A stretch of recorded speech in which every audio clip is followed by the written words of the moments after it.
Оштун мэрине катуу сөгүш эмнеге берилди? Президент Садыр Жапаров Ош шаарынын мэри Жеңишбек Токторбаевге катуу сөгүш берди. Мэр жүктөлгөн эмгек милдеттерин талаптагыдай эмес аткаргандыгы, тагыраагы этика ченемдерин аткарбагандыгы үчүн сөгүш алды. Жеңишбек Токторбаев быйыл январда Оштун мэри болуп дайындалган. Ага чейин Жогорку Кеңештин депутаты болгон. Токторбаев Оштун мэри болуп иштөөнү ага президент Садыр Жапаров сунуштаганын билдирген. Ал кызматка келгенден тартып рейдтерге чыгып, мыйзамсыз курулуштарды алуу жана жолдорду кеңейтүү боюнча тапшырмаларды берип келет. УКМК төрагасы Камчыбек Ташиев Ошко болгон иш сапарларынын биринде мэрдин ишин мактап, президенттин атынан унаа белекке берген. Токторбаев 13 сентябрда Ош Сити турак жай комплексинин курулушу менен таанышып, иштин жай жүрүп жатканын сындаган. Ошондой эле шаарчаны куруп жаткан компания жетекчилерине чет өлкөгө чыгууга тыюу салуу керек деген оюн билдирген.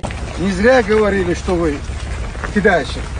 Канам ишчене жумуш жок. Кара, эки блок куруп коюп. Биз айтылган мезгилде тапшырабыз. Мен сага айтып атамын.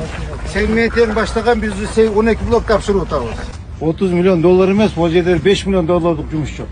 Могулардын баарын руководящий составдарын бардыгын сопроводитель письмо ГКМБга жазып, бардык жетекчилердин бул кишиге баарына запрет коюш керек. Выезд. Мына мен сизге гарантия берем. Сиз менен скандал болот. Гарантия берем, мына силер үчөөң тең окшошуп калыпсың, мына эле издешпей табышыңар. Издешпей табышып алыпсыңар. Проблема кыласыңар силерчи, проблема создадите.